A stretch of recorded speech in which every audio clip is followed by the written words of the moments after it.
Olá, irmãos e irmãs! A paz de Jesus e o amor de Maria esteja com cada um de vocês. Com a graça de Deus e muita alegria, estamos aqui para mais um vídeo Aprendendo com os Santos. Hoje aprenderemos com um santo que tinha um coração profundamente inquieto, que somente teve descanso quando repousou na verdade e no amor de Deus. Doutor da Graça, tem grande influência, principalmente na parte teológica cristã. Santo que foi agraciado pela intensa intercessão de sua mãe, Santa Mônica. Aprenderemos com Santo Agostinho. Seu nome era Aurélio Agostinho. Nasceu em Tagaste, na região onde fica Argélia, em 13 de novembro de 354. Filho mais velho de Patrício, que era um homem pagão e proprietário de terras, e Mônica, uma mulher cristã com uma fé muito grande, buscou sempre educar seu filho nos caminhos de Jesus Cristo. Porém, Agostinho, por exemplo, do pai, não se importava com a fé. Santa Mônica queria que seu filho se tornasse cristão, mas percebeu que a hora dele junto a Deus não tinha chegado, tanto que adiou seu batismo, com receio de que ele profanasse o sacramento. Aos 11 anos, Agostinho foi enviado para estudar em Madauro. Lá ele estudou literatura latina e algo que o distanciaria da fé cristã, as práticas das crenças locais, pagãs e romanas. Há um episódio na sua infância que ele nos traz no livro Confissões, onde ele, por ganância, rouba algumas peras de uma árvore que se encontrava na propriedade de outra pessoa. Santo Agostinho não estava com fome, nem queria dar as frutas para outra pessoa. Seu estímulo era pura e simplesmente a vontade de ter as peras de modo ilegal e assim transgredir a lei. Ele diz: eu quis roubar e o fiz não por necessidade, mas por falta de justiça e aversão a ela, por excesso de maldade. Roubei de fato coisas que já possuía em abundância e da melhor qualidade, e não para desfrutar do que roubava, mas pelo gosto de roubar pelo pecado em si. Colhemos quantidade considerável, não para nos banquetearmos, se bem que provamos algumas, mas para jogá-las aos porcos. Nosso prazer era apenas praticar o que era proibido. Com 17 anos, foi para Cartago estudar retórica. Lá, embora ele tenha tido a formação cristã da mãe, passou a seguir a doutrina maniqueísta, que é uma seita gnóstica e dualista,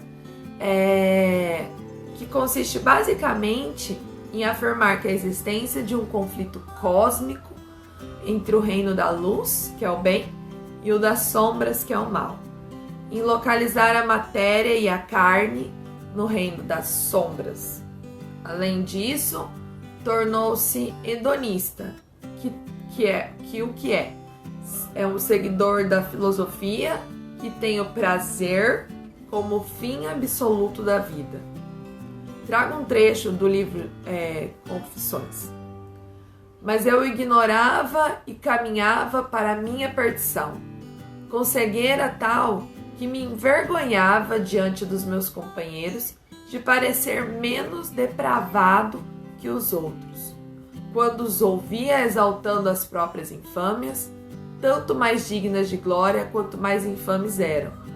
Eu queria fazer o mesmo, não só pelo fato em si, mas pelo louvor que disso resultava.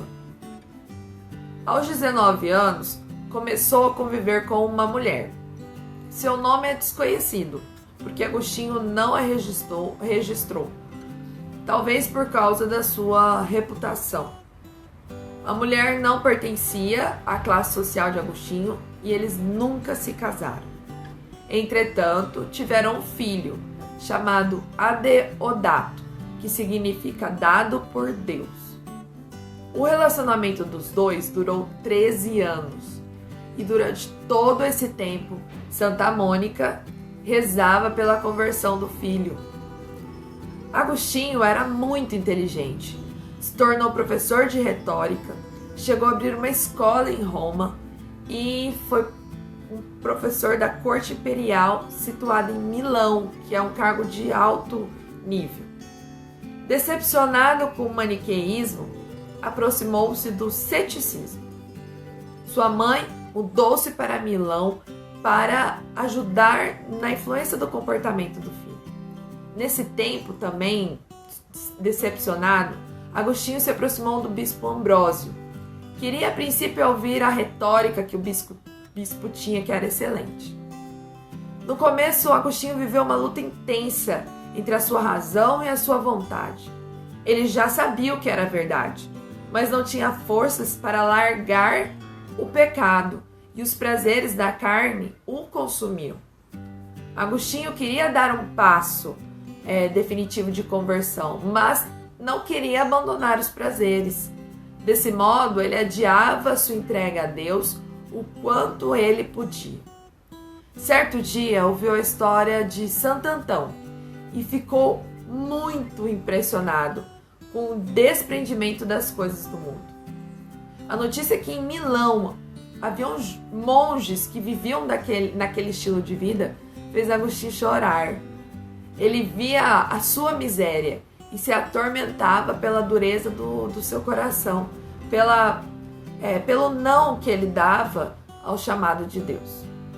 Um dia, no verão do ano de 386, ele ouviu uma criança cantando em latim, Tolle lege, que significa pega e lê.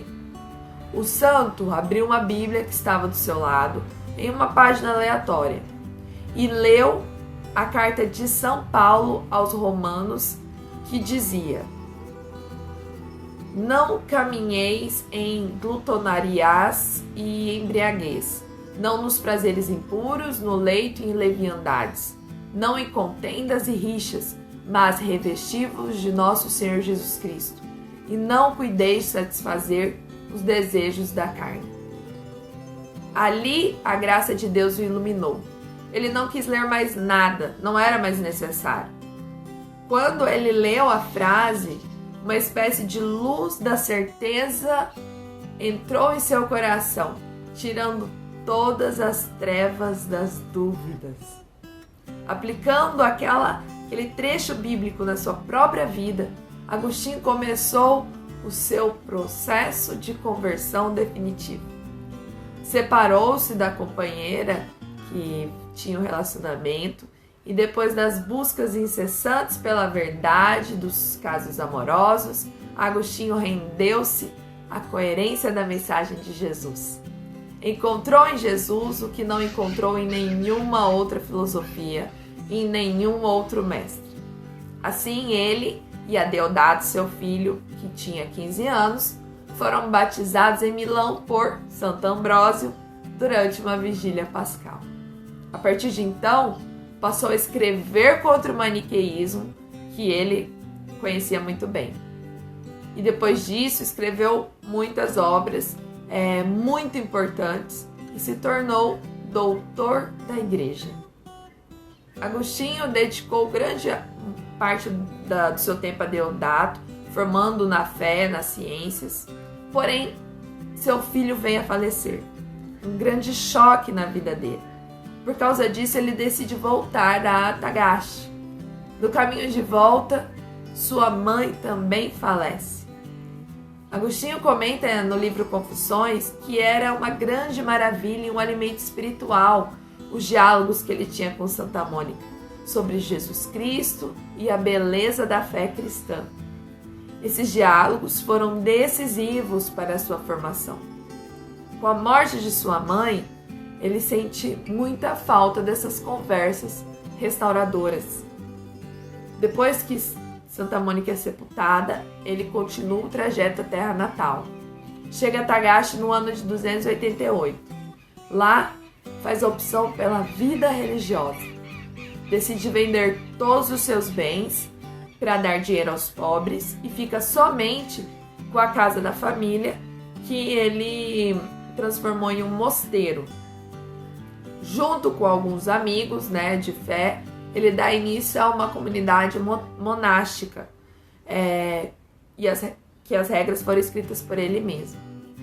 Deste modo, nascem várias outras ordens e congregações religiosas, masculinas e femininas, seguindo as regras e a inspiração agostiniana. O bispo de Hipona, percebendo a forte inspiração que Deus colocou em Agostinho, convidou ele para ir juntos nas missões, nas pregações. O bispo já era idoso e, vendo confirmada a sabedoria em Agostinho, ordenou-o como sacerdote, o que foi feito com uma grande alegria por todos os fiéis. E depois que o bispo falece, o povo clama e aclama Santo Agostinho como bispo de Hipona. Ele ocupa o cargo durante 34 anos, derramando toda essa sabedoria, as pregações nos livros, na caridade com os pobres, na espiritualidade profunda. Combateu as heresias, tornou-se um dos mais importantes teólogos e filósofos da nossa igreja. Influenciou pensadores até hoje, por causa do seu ministério iluminador. Junto com São Gregório Magno, Santo Ambrósio e São Jerônimo, Santo Agostinho foi um dos 4 doutores originais da igreja. Foi proclamado doutor pelo Papa Bonifácio VII. E essa nomeação ocorre devido ao grande valor dos seus escritos, que influenciam na parte teológica, filosófica e espiritual. Entre os seus livros de maior destaque estão o livro Confissões e Cidade de Deus, que são autobiográficos e se tornaram best-sellers ao longo dos vários séculos. E além desses livros, o livro Na Doutrina Cristã, Manual de Fé, Esperança e Amor. Essa é apenas uma pequena seleção do que ele escreveu, porque ele nunca deixou de escrever. Confissões é uma das obras mais conhecidas de Santo Agostinho e um dos livros mais importantes da sua história, sendo considerado uma autobiografia que relata sua vida antes de se tornar cristão e a sua conversão. Sobre essa obra, Santo Agostinho diz que a palavra confissões é mais do que confessar pecados, significa adorar a Deus. É um hino de louvor. O livro é considerado um clássico, tanto na literatura mundial, quanto na teologia cristã e até mesmo na filosofia. Santo Agostinho faleceu em 28 de agosto de 430.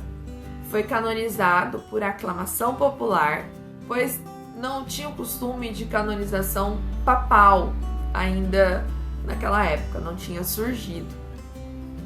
A teologia e a filosofia de Santo Agostinho é tida até os dias de hoje, junto com a teologia e a filosofia de Santo Tomás de Aquino. É de extrema importância para a formação e sistematização do que vem a ser conhecido como teologia cristã. Santo Agostinho é uma referência para os estudos da teologia bíblica.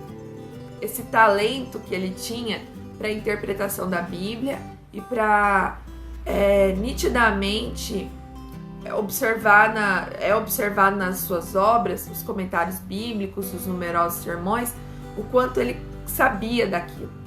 A conversão de Santo Agostinho, ao lado da conversão de São Paulo, é um fenômeno marcante para nós na igreja, que merece ser estudado para que nós também possamos atingir essa perfeição cristã. A conversão de Santo Agostinho é excepcional. Ele não se converteu somente moralmente, como a maioria dos cristãos, mas intelectualmente. Foi interesse pela verdade que o levou até a luz de Cristo. Deus quer nos fazer totalmente santos e Ele nos auxilia com a sua graça.